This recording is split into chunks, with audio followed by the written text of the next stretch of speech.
What is going on YouTube? It is your boy, MrBaboon. We are here with another reaction. You know what I'm saying? Make sure you guys do check that link down below in the description. You know what I'm saying? If you guys want to watch it for yourselves, make sure you guys do like, subscribe, ring the bell, so that way you guys never miss a video when I upload it or a stream.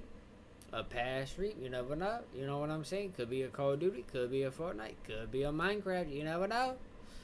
So, but we are reacting to the French Revolution by OverSimplified, part 1. So this is part 1. So we are going to react to it. I know a little bit about it, just a little bit. I don't know much about it. Mostly because, you know, the weed went to my head, a couple other shit went to my head, you know, forgot some of the shit, you know, a couple of concussions, hits on the head, whatnot, you know, some other shit, you know, couple other shit, you know, not gonna go into detail, whatnot, but kind of forgot, you know, so we gonna learn, you know what I'm saying? We gonna learn together about it. If you guys don't know, if you guys do, we gonna get a refreshment. You guys know what I'm saying? I do like learning about history. I love learning about history. What am I trying to say? I do enjoy it, I should say. There we go, finally got it. But, excuse me, by the way. But shit, there we go with the stuttering. But I do enjoy it, you feel me? So I mean, you know, fuck it. We just gonna jump into it. I'm done talking. Fuck it. Is made possible by NordVPN. Get protected by clicking the link below and get an amazing 75% off. That's only $2.99 per month with an additional month free for a limited time. Also, new French Revolution merch available now in the store, including King Louis and Marie Antoinette character pins, complete with detachable heads, just like the real thing. Just like the real thing. So I said to the Marquis de la Fayette, "What do you think I am? Some dirty peasant? I've never worked a day in my life." Wow, that Marie Antoinette sure is pretty. Sure is. Wouldn't want to be Prince Louis though. That's going to be a lot of responsibility when he becomes king, especially since France is in financial ruin. Quite. Thank you one and all for attending the royal marriage of my grandson, the future King of France, to the Archduchess of Austria. Now for the very awkward yet historically accurate part of the ceremony, where we all watch them get into bed together.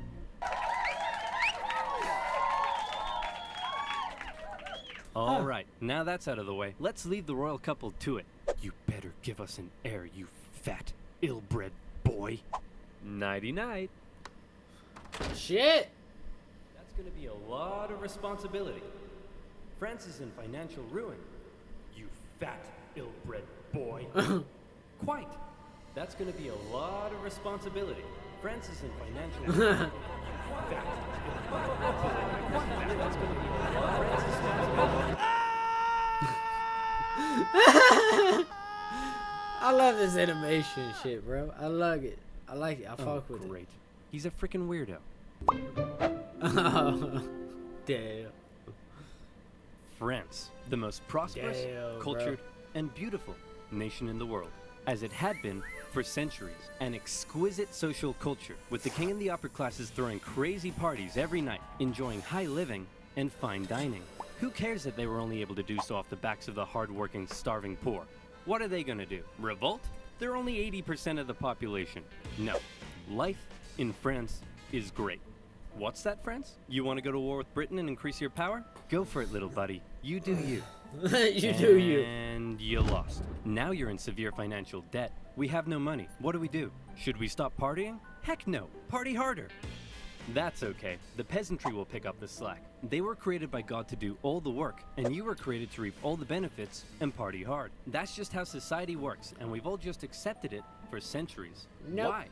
Why what? Why do the nobility get to be all rich and stuff? Just because they were born into it? Bro. And the rest of us should just have to accept that? Hell, why do You we gonna even take that think? shit? Who decided that? It all just seems very unfair and unequal, and I, for one, am starting to question it. Wow, that's very enlightened of you. And so began the Age of Enlightenment. Great philosophical thinkers across France and beyond began to question whether this beautiful nation was really all that beautiful, After all, hey Prince Louis, bad news. Your grandpop died of smallpox this morning, which means good news, you're now the king. So just to sum up, France is in severe financial debt, and the angry populace are beginning to question how necessary you are. But hey, I believe in you, champ. You got this. Maybe. Oh no! Prince Louis became King Louis XVI in May 1774. He was a notoriously weak man, and he knew it. Damn. He barely had the wisdom to rule a nation, never mind one in crisis, and he was easily manipulated by those around him. One of his first acts was to try to get revenge on the British by financing their American colony's revolution. Hey, we're an independent nation now. That was real swell of you, Louis. Couldn't have done it without you. Glad I could help. So hey, about all that money we lent you, when can we get that back? Yep, you're a great guy. I'll never forget what you've done for us. Real glad I could help, friend, but about that money, gotta go now, chum. Best of luck to you.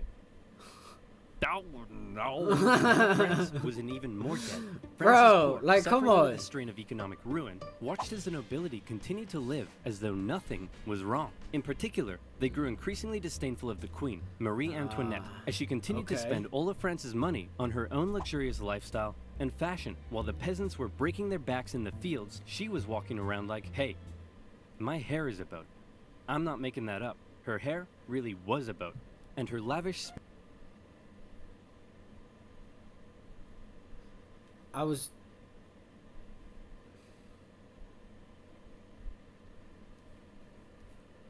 Why? Like, why you gonna get your hair done in a boat? Like, just a flex? Look how much money I got. Look at that shit. Pretty fucking cool, huh? Right? Look at that shit. Look at that shit. Look at that shit. Hey, bruh. Hey, you see that shit?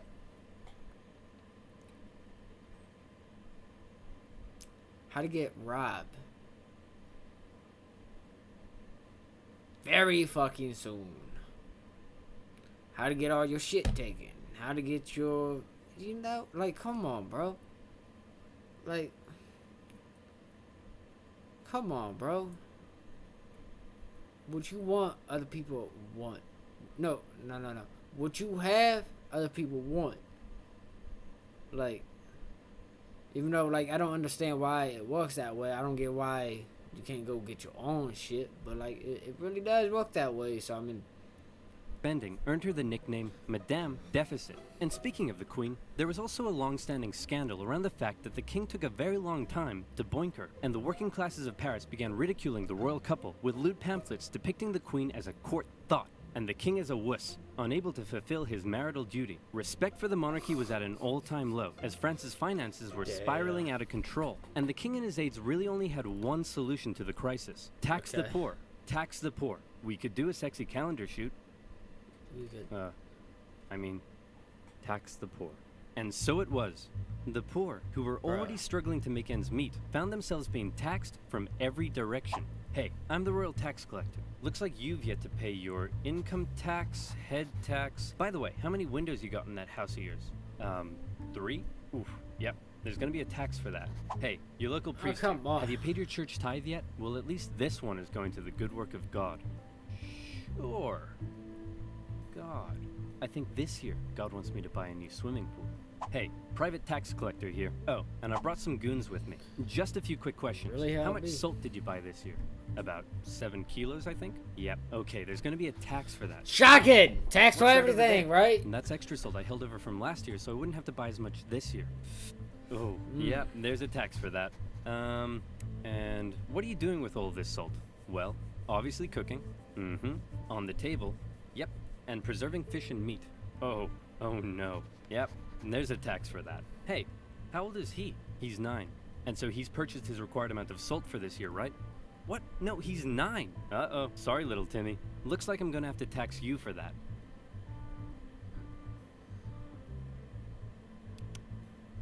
Yep.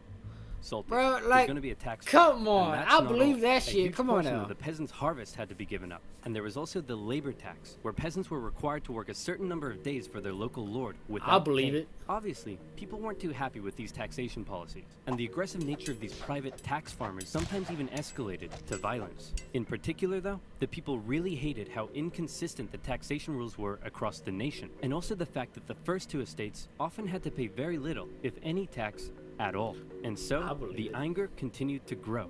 France had a population that was just about ready to explode. What could push them over the edge? How about a touch of natural disaster? A series of harsh summers and winters left the peasants' harvests in ruin, meaning they had no food or money, and the cost of bread skyrocketed. Of course, the upper classes had massive stocks of grain and Shocking, wheat, so they were right? virtually untouched by this new crisis. Like- But now the poor really were starving, and they began to riot.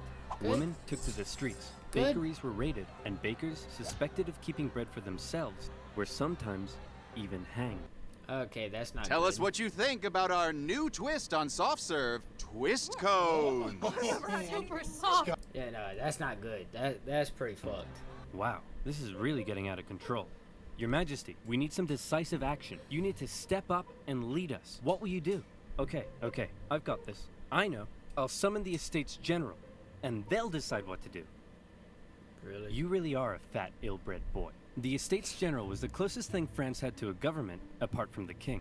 It was a purely advisory body, and was rarely summoned. In fact, it hadn't been summoned for 175 years prior to this. But with France in a severe crisis, the king felt the time was right to call on the government to help. The Estates General was made up of representatives from the three estates, Come on, bro. that is, the clergy, the nobility, and everybody else. Okay, thanks for coming, everyone.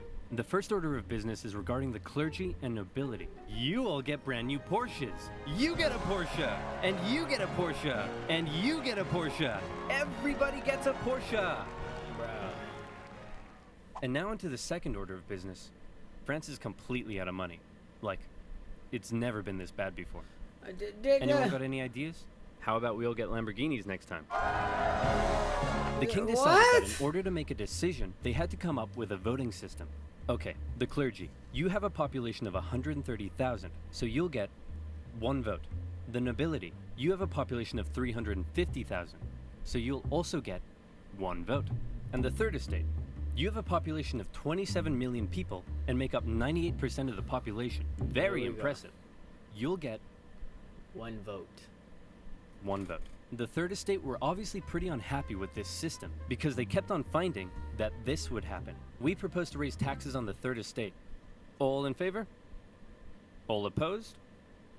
2 to 1. Taxes will be raised on the third estate. We propose a motion that says the first 2 estates are a bunch of poo-poo heads. All in favor? All opposed? 2 to 1. It's official. We are not poo-poo heads. The third estate realized that any attempt at reform would be outvoted by the 2 upper estates, and they Yep. thought that was kind of lame. So It they decided is. that since they were Like, 98% of how the does that population, fail? they could go off to form their own government, make their own laws, and take over the running of the country. And so, the National Assembly was born. The third estate was now in control, and there was nothing the king could do to stop. Haha! I've locked you all out of your building. What are you gonna do about it? We'll probably go find a different building that isn't locked. Ow, no! The National Yeah. Assembly did find another unlocked building, just down the road, an indoor tennis court. Where on the 20th of June, 1789, they all took the tennis court oath, pledging to continue meeting until the king finally gave in to their demands for more equality and economic reform. This Like, new come National on. Assembly included many of the most educated members of the Third Estate, including 2 young lawyers by the names of Maximilien Robespierre and Georges Danton. Some members of the first 2 estates even joined their cause. Some of these men formed a radical new political party called the Jacobin Club and quickly became leading figures. While many members of the Third Estate simply wanted more equality, a growing number in this Jacobin faction would begin calling for something even crazier, the removal of the king entirely. And this is where fear began to take hold. With such a volatile situation Okay. developing, everyone was afraid of something. The king feared his position was under threat, and he called in the military to take position around Paris. The Third Estate heard rumor of the gathering military force, and they feared the king was planning to Interesting, round them okay. up and arrest them. Maybe he'd even execute them. It also didn't help that the king had just dismissed France's popular finance minister, who had been trying to make reforms himself. It seemed the king was done negotiating. Fear, left unchecked, often boils over into anger, and anger detonates with violence. The angry people of Paris, after centuries of cruel inequality, harsh oppression, even starvation, fearful of having their new movement for reform demolished so soon, decided that it was now or never to take action. Screw reform. They decided they'd do one better. How about revolution? The people of Paris, believing the French military was preparing to attack, decided they should arm themselves. The National Assembly announced the creation of a bourgeois militia, the National Guard, and immediately, many troops from the French military defected over to the revolutionary side. In the early hours of July 14th, 1789, a large crowd stormed and raided the Hôtel des Invalides, a military hospital where they were able to secure a large number of rifles. The bad news was they weren't able to find any gunpowder for their new weapons. The good news was they knew exactly where to get some. A prison fortress and a symbol of royal tyranny towering over Paris, the Bastille. Mid-morning, the crowd gathered around the Bastille and demanded that the man in charge, Governor Delaunay, surrender the prison and hand over the gunpowder. Obviously, Governor Delaunay was like, no way. So he stalled for time by inviting a few members of the crowd in for negotiations. The crowd, still waiting outside, quickly became impatient, and before long, they stormed the fortress, taking on the French troops inside.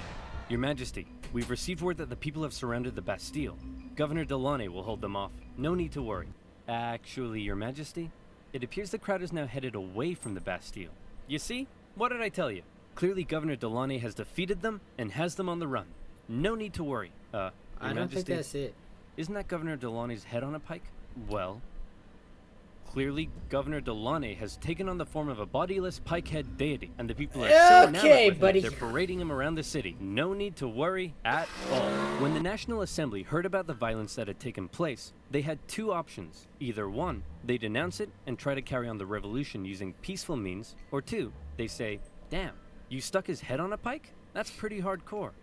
And we love it. Incidentally, they went with option number 2. Some historians believe this reaction paved the way for the utter violence and bloodshed that would become the legacy of the French Revolution. Love it. This widespread acceptance of violence during the Revolution is also largely credited to the writings of a certain Jean-Paul Marat, a man of science with a horrible skin condition that kept him confined to a bathtub. He began writing a radical newspaper he affectionately named The Friend of the People. Citizens of France, be very afraid. Given the chance, the king and the nobility won't hesitate to massacre us all. The solution is simple.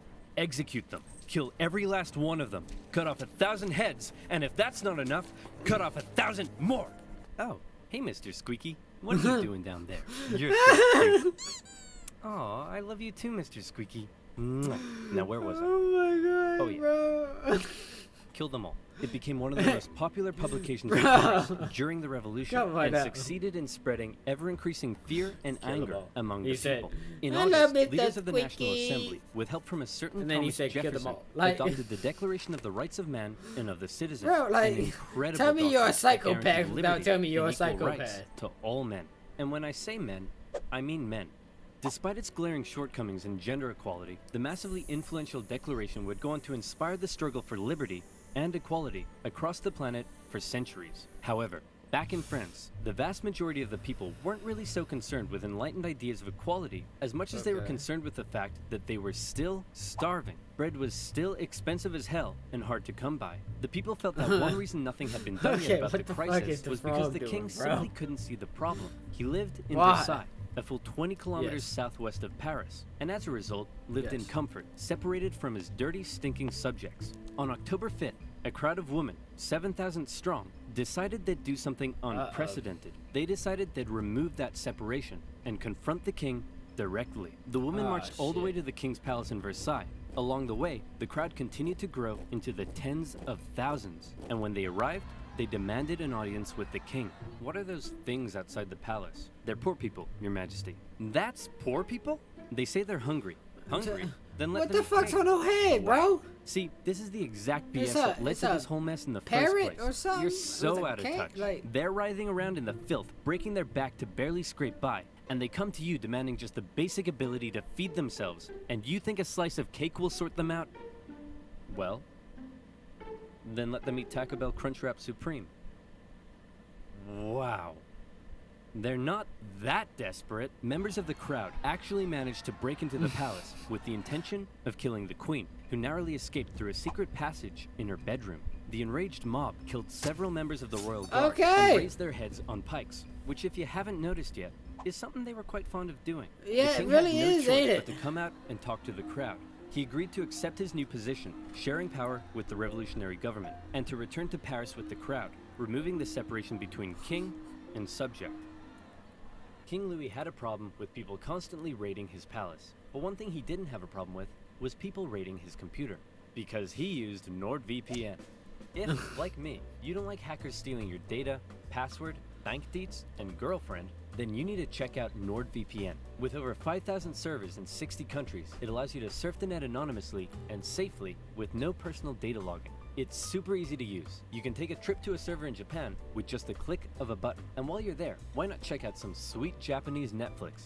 Or maybe you want to watch a certain OverSimplified video that for some reason has been blocked in your country. Well, with NordVPN, you can. NordVPN gives you access to super fast servers and much more. And if you're not happy with it, it comes with a 30-day money-back guarantee. Get NordVPN now by clicking the link below, nordvpn.com/oversimplified, and get an amazing 75% off. That's only $2.99 per month with an additional month free for a limited time. And you'll also be helping to support my channel. So again, that's nordvpn.com/oversimplified. I don't think it works anymore.